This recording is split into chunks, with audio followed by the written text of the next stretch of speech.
Yo, good day mga kois. This is Kois J. Ram and our topic for today is the basic laws. Then, nanata sa chapter 2 of our electrical circuits 1. And let's proceed for the first slide, which is guess the elements in this circuit. So in these circuits guys, kabalo naman mo anino since ang uban pod section is naka-advance sa pag-discuss. So kanina circuit is a series circuit. So when we say series circuit, so equal na siya og current. So kita ninyong ay no, kanang nagporma siya loop palingin. So kana siya is ang current na ni flow ana na circuit. So same lang siya og current. So kana siya is called a series circuit. Then ang elements na to nga gipages niya is ang voltage source, series na mga resistors, and napod siya polarity sa iyahang sa iyahang circuit. So next slide is the lesson outlines. So the lesson outlines is makabalota sa unsa ng Ohm's law, which is na-discuss na pod na siya una, no? Then nodes, branches, loops, and Kirchhoff's law. So series parallel resistors and Y delta transformation. Then the last one is applications of basic laws. So for the learning outcomes, which is the next slide now. So learning outcomes is define Ohm's law, define and identify nodes, branches, loops, and in electrical circuit, application of Ohm's law and Kirchhoff's law, solve for equivalent resistance in a series and parallel circuit, solve for equivalent resistance using delta Y transformation. So our first the next slide is the Ohm's law. So the Ohm's law is the resistance of any material with uniform cross-sectional area depends on A or area and its length or katason. So as shown in figure 2.1a, we can represent resistance in a mathematical form, which is R is equals to rho LA. So na-discuss na ni siya niagi. So na-put siya resistivity sa material, no? So ang Ohm's law pod is equals to voltage is proportional to the current with a constant na resistance. So V is equals to I times R. So proceed ta sa next slide niya, no? So a resistor dagan po na siya klase-klase pod, no? So a resistor is either a fixed or variable. So most resistors are of the fixed type, meaning their resistance remains constant. Variable resistors have adjustable resistance. The symbol for the variable resistors is shown in the figure 2.4a. A common variable resistor is known as a potentiometer or pot for short. So kanang potentiometer is nana siya murag knob na siya. So kanang knob nimo or kanang pwede nimo tuyok-tuyokon, so ma-adjust ang resistance pod niya. So mo po nang yung mga experiment sa una, no, or mga laboratory experiment pod namo sa una sa mo previous na mga may gamit may potentiometer wherein makontrol namo ang siga sa light, no. So because of this potentiometer, since mag-range ang iya resistance, so it's either mo dim ang light or pwede pod mag-brightness yun. So mo nang purpose pod sa potentiometer. So maghatag siya range or ikaw makakontrol ka na niya. So proceed ta sa iyang right side, no, which is a short circuit is a circuit element with resistance approaching to 0. So short circuit, no, yang resistance is 0. So nadiya sa figure, no.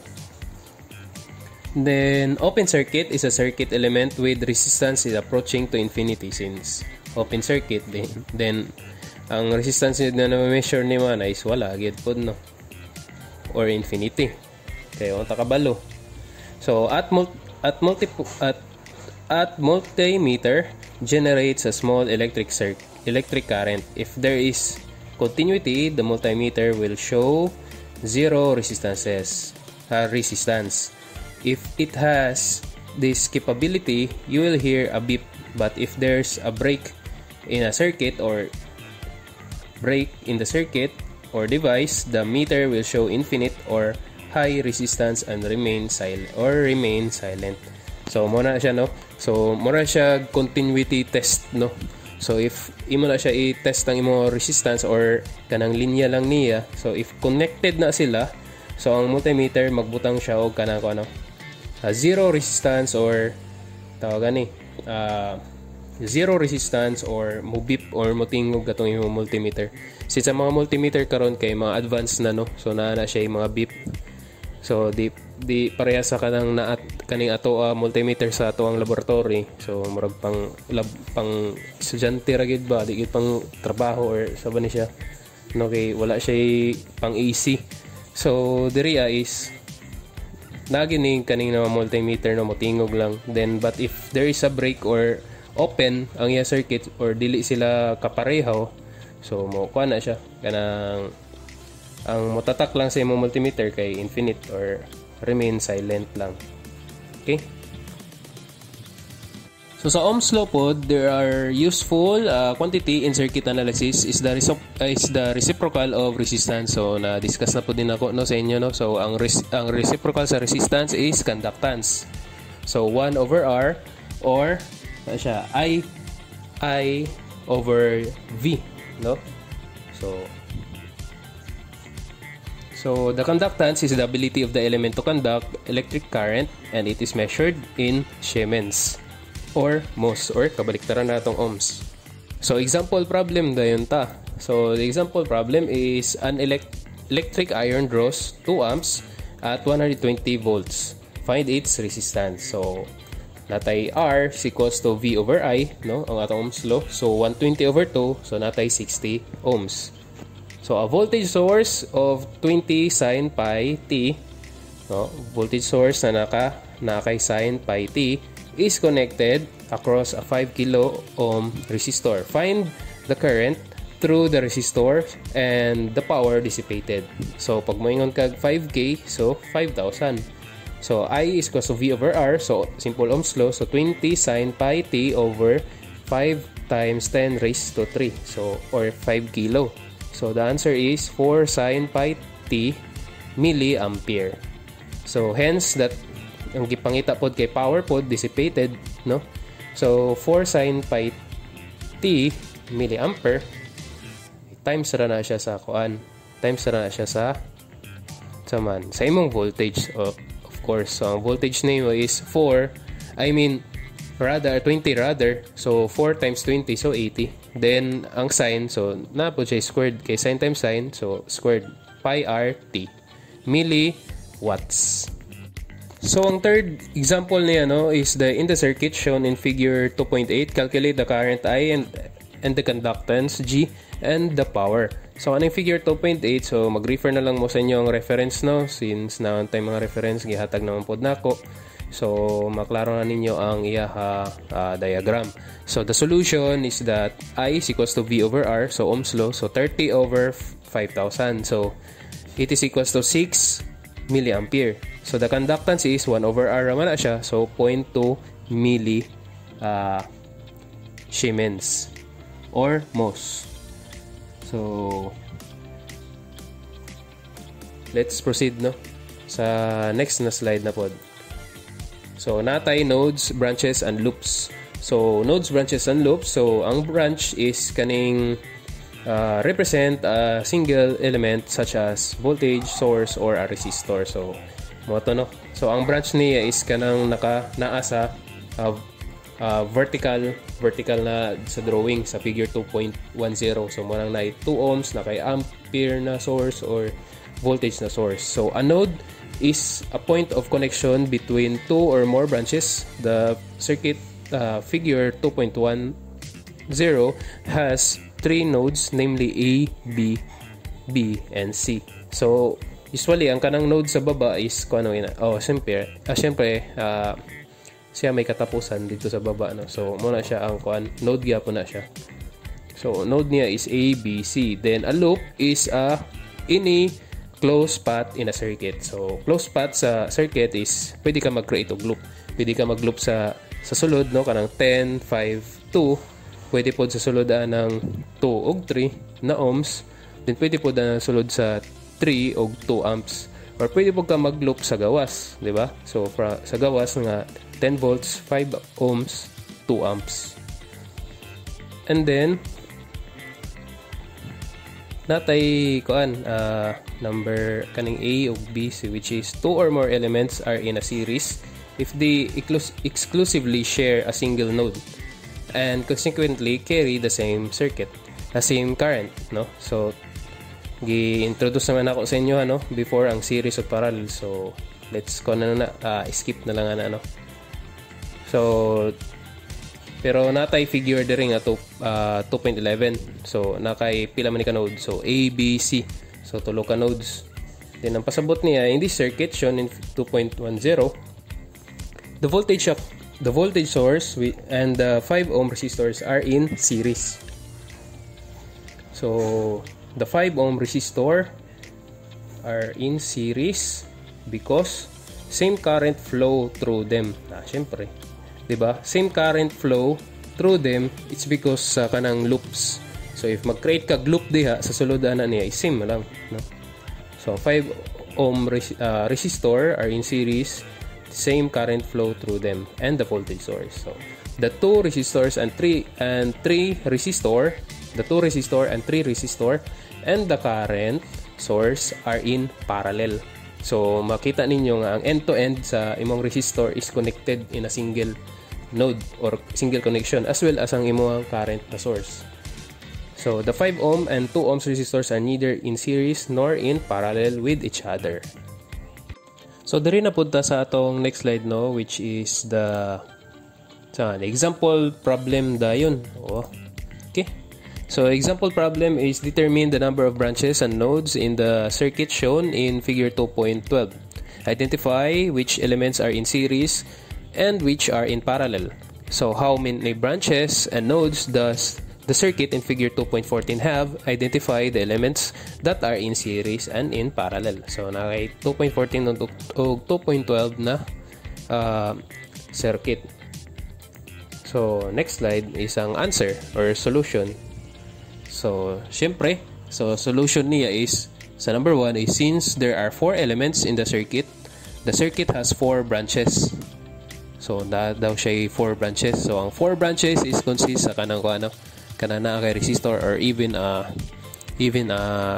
source or a resistor or capacitance ba diha. So na daw siya 4 branches, which is the 10 volts, 5 ohms, 6 ohms and 2 amps. So the circuit has 3 nodes. As identified in the figure 2.13, the 5 ohm resistor is in series. Is in series with the 10 volts. So isa na dayon na siya ka node. So muna number 1. So the voltage source, because of the same current, would flow in both. So na siya current the same na siya, no? Then the 5 ohm resistor is in series with 10 volts. So same lang ang voltage. I mean ang iya current na mo flow diha. And then the 6 ohm resistor is in parallel with 2 amps. So parallel man na siya, no? Pwede ra na siya pod isa ra ka node diha, no? Basta di lang nimubot nga na siya og ohms resistor diha sa tunga-tunga anang 2. So di na siya mahimo nga maisa, no, kay na naman si resistor. So malahi na pud na siya kay another branch naman pud na. So diha is isa lang. So 2 ohms. 2 node. And then ang last one na node nimo is kato sa baba, no? Isa ra na sila ka connection. So kana siya is na parallel as well as na pay series, no? So there is a number 2. How many branches, nodes does the figure 2.14? So kana siya, there are 5 branches. So ang 5 branches is consist of kanang end to end, no, or kanang naay consist sa o kanang voltage source o resistance. So naa kay 1, 2, 5 ug 4 na mga resistor, and then ang isa pod ka source. So 5. So 5 na siya ka branches. And also 3 nodes, di ba? So kanang 1 ug 2, di ba, wala may resistance sila tunga, di ba? So isa ra na siya ka connection. So 1. And then ang ikaduha niya nga node is ang voltage source og ang iyang 4 ohm resistor. So isa ra po na siya ka node. Then ang iya last one is ang baba, ang connection sa kuan tanan nila nga element. So tulo ka nodes. So let's proceed sa next slide, no. So ang next slide nato is Kirchhoff's law. So si Kirchhoff's law were first introduced in 1847 by a German physicist, Gustav Robert Kirchhoff. So in 1824, 1887. So these laws are formally known as Kirchhoff's current law and Kirchhoff's voltage law. So Kirchhoff's first law is based on the law of conservation of charge, which requires that the algebraic sum of the charges within a system cannot change. So Kirchhoff's current law, or KCL, states that algebraic sum of currents entering the node or a closed boundary is 0. So muna nino, gi-explain na ako sa inyo nino ang summation of power or voltage or even current, no, must equal to 0. So even Kirchhoff's voltage law, no, states that the algebraic sum of voltages around the closed loop or path, no, is 0. So muna, gi-explain na ako na sa inyo tong niagi. Then, to illustrate the KVL, consider the circuit 2.19. We can start with any branch and go around the loop, either clockwise or counterclockwise. So, diri is clockwise. So, clockwise niya is, niuna siya sa V1, nisulod siya sa negative V1 plus V2, di ba, sa resistor nimo, plus V3 sa imong resistor na kadua, no? Then, nisulod siya sa negative sa V4. Then, positive V5. And it will be equate sa 0. Since the summation sa imuhang mga voltage is must be equal to 0. Since mo na iya loss. So, muna na siya. And then, next slide. So, sa next slide na to is example problem. Alright. So, example problem is for this circuit in the figure 2.21a. And we will going to find the voltages V1 and V2. So, nakakaiduha ka circuit diha, which is a 20 volt source, 2 ohms resistor, and 3 ohm resistor. So, series lang na siya, no? And then, sa B, ipakita diri ang polarity sa iyaha voltages. And then, sa iyahang loop na I. So, ang second problem is determine the V sub O, or voltage output, no? And I in the circuit shown in figure 2.23. So, nakaiduha gyapon ka circuit. So, naapog ka dihay, sama siya, dependent na voltage source. So, mo na yung 2V sub 0. So, kana siya na dependent voltage source. So, gitawagin na dependent. So, magdepende siya sa imong gi-input na voltage. So, let's proceed sa iyahang solution. So, for sa number 1, so natay solution, no? So, ang solution niya is what? So, to find V sub 1 and V sub 2, no, sa imong resistance, so, Kirchhoff's voltage law, assume that the current I flows through the loop as shown in figure 2.21b. So, muna siya, no, ginituyok na si current diha sa atong figure B. So, ang atong VI is equals to, sa siya, 2, di ba? Di ba, ang formula sa voltage is current times R. So, natay unknown diha na current times sa imuhang 2 ohms as well as sa imuhang ikaduha nga resistor. So, V sub 2 is equals to negative 3 since ang current nimo is mo flow sa mo sulod na siya sa kuano sa negative nga terminal sa imong V2. So, mo na siya negative I or negative 3I. So, since ang voltage Kirchhoff's voltage law kay kuan man na siya kung unsa na terminal na siya or polarity mo sulod, so mo na imo i-follow nga tawag ani iha polarity or sign. So applying KVL voltage law around the loop gives negative 20. So katong gain no sa previous slides nato, previous slide rather. So nato siya gihatag nga negative 20, no, kung ang current niya mo flow, then mosulod siya sa negative terminal sa imuhang source which is negative 20, then plus V1, no, positive, then negative nga V2. Then equate nimo siya 0 since mo man to iyalo. So after that, no, ang imuha nakuha dito nga kuan kaning V1 is equals to 2I then negative 3i sa V2, i-substitute lang to nimo dito sa imong KVL na equation or 2.5.2. So after substitution, so makakuha ka diha og I. So muna nang nituyok diha na current. So ang I nimo is equals to 4 amps. So after that, para makuha ang voltage sa each resistor, so imo lang na siya ohms law lang gyapon or voltage na formula. So it will be 2 times I o 2 times 4, so 8 volts sa V1. Then sa V2 is negative 3 times 4, so negative 12 volts. So para na pod sa ikaduha na problem, then ang solution niya is we apply KVL around the loop as shown in the figure 2.23b.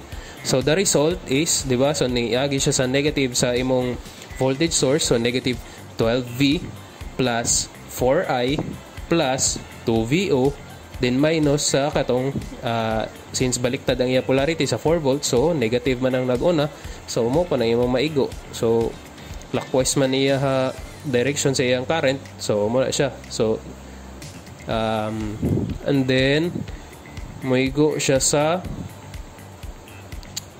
siya sa kuan kaning 6i, so may mo siya 6i. Pero ayo lang sana i-matter ang kuano kanang polarity sa imong VO, since diha man ta magkuha og para sa imong kuan, para sa imong dependent na voltage source. So ang VO daw, di ba? VO is equals to, di ba, nisulod man siya sa negative. So pag sulod niya sa negative, so say nahitabo diya, so mahimo na siya negative 6i ang iya VO. So substituting kaning 2.62 dito sa imong 2.6.1, so since a VO is negative 6i, so mo na siya consider pwede po dahil mo na siya i-matter no kanang iha polarity sa kuan pa mag Kirchhoff's voltage law na Kirchhoff's voltage law. So ang answer nimo diha is 48 volts. So next slide mga quiz. So another example na pod. So nanapod ta diri ko kaning naka-parallel na circuit, and then naapod tay, so siya dependent na siya na current source. So 0.5 IO. So ang current daw nga IO pod is mo flow sa imong kuan diri mo tagak na siya diri sa 4 ohms, and then makuha na din nimo ang IO. So na kay node na isa ka node which is ang A. And then napo kay node diya sa baba walang niya gilabelan, so kinana. So ang second question is ang kaning naka-series naka-series na circuit, so negative 12 volts, so 4 ohms, then napo kay dependent voltage source, so 2VO, then negative 4, so I think murag same lang ni siya sa pikas ay 2VO 60 same lang ba? So let's proceed sa yung solution para ma-uncover na itong mystery. So naman dahil yan. So same lang siya. So wala din siya na outro na ako. So anyways, sagdan lang nato ng kanang isa kanang number 2 niya na example problem since nakuha naman na nato. So diri na nato sa kuan sa ning figure example 2.7. So applying KCL, so yun is KCL, so mag-apply ta sa node A. So pag naanatay node A, so pag KCL gani, so I entering equals to I leaving. So ako na po nagi-sulti sa inyo tong nihagi. So ang I entering nato diha is ang 3. So imo na siya i-respect ang iya direction. Since ang iya direction is pataas, so padulong na siya sa imong node. So nakay positive 3. And then sa imong dependent current source, so pataas po din napo kay 0.5 IO. And then ang tagak niya is kaning IO. So I leaving niya is IO. So I leaving, so I entering equals to I leaving. So ang I leaving niya is IO only. And then makuha na niya ang IO, or pwede ka dito katong shift solve. So shift solve is ang IO pulihan lang nimo X. So shift solve nimo, so na kay IO nga 6 amps. And then for the 4 ohm resistor, 4 ohm resistor, then VO ra man ang gipangita. So dali ra kayo, ohms law lang na. So V sub O is equals to 4 IO, which is equals to 24 volts, as well as ang iyang current mo flow sa mosulod sa positive nga terminal sa imong VO. So let's proceed sa ato ang next slide, no. So ang next slide na to is a series resistors and voltage division. So sa series resistors and voltage division, the need to combine the resistors in the series or in parallel occurs so frequently that it warrants special attention. The process of combining the resistors is facilitated by combining two of them at a time. So the equivalent resistance of any number of resistors connected in series is the sum of the individual resistances. So ako na po din na-explain sa inyo, no. So if mag-series, so inyo na siya tagi-tagihon o combine. So natay mga ginatawag nga equivalent resistances. So para madali nimo siya voltage or ohms law. Para dali siya ma-ohms law, so imo na siya tagi-tagihon o combine. So, para sa nasa example sa figure 2.29. So, na kay R1 ug R2. So, unahon sa nimo siya og series. So, para makakuha kag R equivalent. So, muna iya pasabot diha, no. So, to determine the voltage across each resistors in figure 2.29, no, kanang plus minus V1 o plus minus V2. So, na diri si kuan kining gitawag nga voltage division. So, if gusto nimo si V1, ang iha mo kuhaon na voltage. So, pag naka-series gani na, so voltage divider nang dahil kadiretso, no? So, ang voltage divider is V sa 1 is equals to katong R1, which is motong imo gipangita. So, V1 R1 times voltage na source or total over sa R1 plus R2. Then, ang V sub 2 is equals to R2 over R1 plus R2 times sa imong voltage source. So, mo lang na siya. And then, the second one is the parallel resistors. So, mag-parallel resistors ka, nana diha ang current division. So, consider the circuit figure 2.31 where two resistors are connected in parallel and therefore have the same voltage across them. So the equivalent resistance of two parallel resistors is equal to the product of their resistances divided by their sum.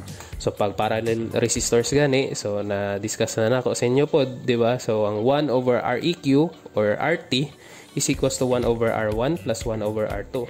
So if magkuha ka naka-fraction na ana, imo pag na yung 1 over answer para makuha nimong R total. Or pwede ka mo gamit aning Req is equals to R1 times R2 over R1 plus R2. No, kana nga formula sa left na portion. So if gusto po current division, so gusto niyo may bawaan ang current na ni-flow sa imong R1 o current na ni-flow sa imong R2, so pwede lang ka mo gamit og current division. So sa pag-current division na pod, so dapat kuan ra pod na sila. Mag-combine kag resistor if daghan ibali na nakaparallel diha, then unsa may mabuhaton diha, so mas modaghan na pod ang R1 plus R2 then dot sa baba, di ba? So diha gamiton nato diha is I sub 1 is equals to R2 times total na current over R1 plus R2. Then sa iyang I2, no, it is equals to R1 I times I or total current over R1 plus R2. This is known as the principle of current division, and the circuit in the figure 2.31 is known as the current divider. So conductance in the parallel behave as a single conductance whose value is equal to the sum of individual conductances. So mura gyapon, no, same ra gyud siya kuan principle, that is equal ra gyapon na sa zero gyapon or kanang mga current. So pero diri sa kuan sa conductance is kabaliktaran sa imong kuan, di ba? So conductance is reciprocal of your resistor, so 1 over R. Pero diri if nakaparallel gani na siya, pero dapat conductance pod ang nakabutang or conductance pod ang naa sa imong circuit. So di ba if parallel, so mo tong buhaton nato, so 1 over RT or 1 over G equivalent or GT total conductance, so it is also equal to 1 over G1 plus 1 over G2 plus 1 over G3 and so on. So let's proceed sa atong example.